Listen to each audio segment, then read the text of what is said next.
அத்தை, சாமி தரிசனம் பாக்குறதுக்கு ரொம்ப கூட்டமா இருந்துச்சா? இல்ல செல்வி, லீவு நாள் முடிஞ்சதுனால அவ்வளவா கூட்டம் இல்ல.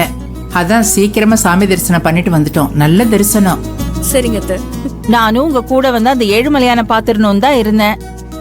எங்க ஹோட்டல் வேலை இருக்கு, அதை விட்டு நகரவே முடியல. இவளை யாரு போக வேணான்னு சொன்னா? இவ ஒரு நாள் எங்கேயாவது வெளியில போவா, நம்ம ஹோட்டல் கல்லால உட்காரலான்னு பார்த்தா இந்த இடத்த விட்டு நகர மாட்டேங்கிறாளே. அட விடுமகா, ஒரு நாள் பக்காவா பிளான் பண்ணி நாம எல்லாரும் போயிட்டு வந்துருவோம். நீங்க தானே எப்படி கூட்டிட்டு போவீங்கன்னு எனக்கு தெரியாதா? கல்யாணமாகி இத்தனை வருஷத்துல எங்க கூட்டிட்டு போயிருக்கீங்க?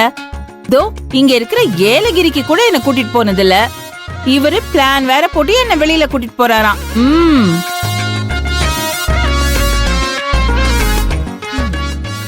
மாமா, திருப்பதிக்கு பிளான் பண்ணி எல்லாம் போகணும்னு நினைச்சோம்னா கண்டிப்பா போகவே முடியாது. ஏதாவது ஒரு தடங்கள் வந்துகிட்டே தான் இருக்கும். ஏழுமலையான பார்க்கணும்னு நினைச்சிட்டா உடனே போயிடணும். நாள் கடத்திக்கிட்டு தான் வேலைக்கு ஆகாது. அக்கா, நீ சொல்றது உண்மைதான். வேலு நானும் எத்தனையோ தடவை போலான்னு பிளான் பண்ணுவோம். ஆனா தடங்கள் வந்துகிட்டே தான் இருந்தது. ஆனா இப்ப பாரேன், எந்த பிளானுமே இல்ல. திடீர்னு போய் சாமியை கும்பிட்டு தரிசனம் பண்ணிட்டு வந்துட்டோம். அதான்ப்பா அந்த ஏழுமலையனோட மகிமையே. அக்கா, நீ ஒன்னும் கவலைப்படாத. உன்னை நான் கூப்பிட்டுட்டு போறேன். தம்பி உன் கூட இருக்கிறப்ப நீ ஏன் கவலைப்படுற?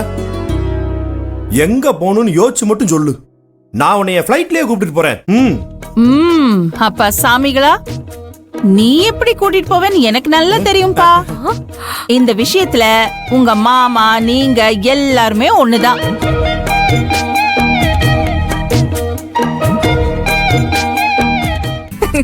இந்த அவமானம் உங்களுக்கு தேவையானது? அசிங்கப்பட்டா ஆட்டோக்காரன். ஏய்,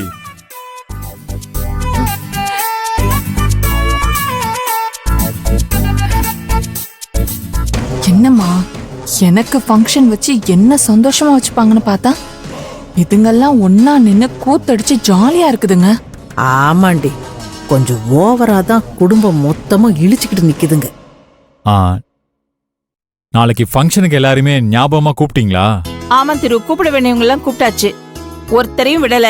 இன்வைட் பண்ற வேலையெல்லாம் முடிஞ்சதுப்பா.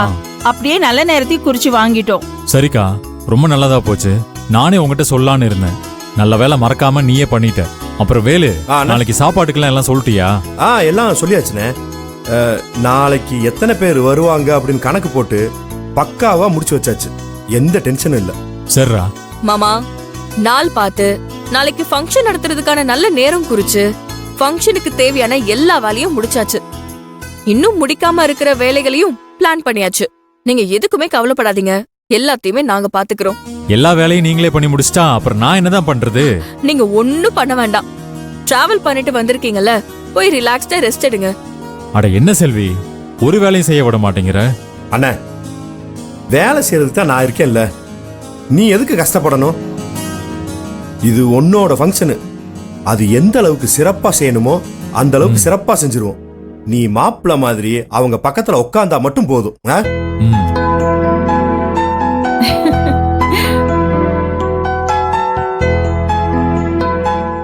ஆமாடி செல்வி, இந்தா திருப்பதியில இருந்து தீர்த்தம் கொண்டு வந்திருக்கோம்.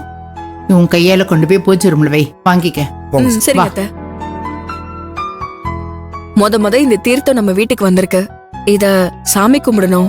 நீங்க எல்லாரும் போய் கை கால் கழுவிட்டு வாங்க. சரி, நீ எடுத்துட்டு போ.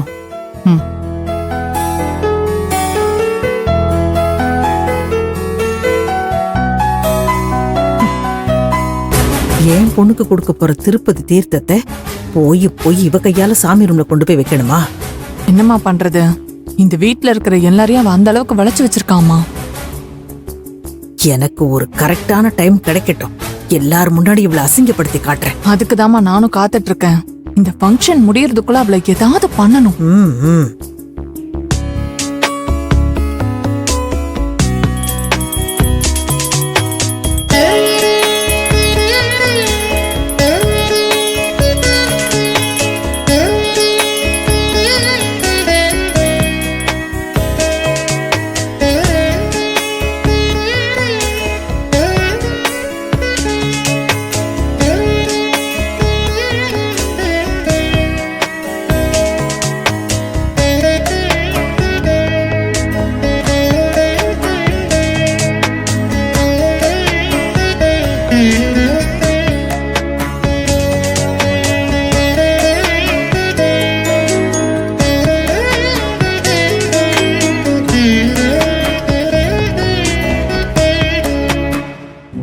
முருகா, ரொம்ப நாள் கழிச்சு வீட்ல ஒரு நல்ல காரியம் பண்றோம். அதுக்கு எந்த தடங்களும் வராம நீதான் நல்லபடியா நடத்தி வைக்கணும்.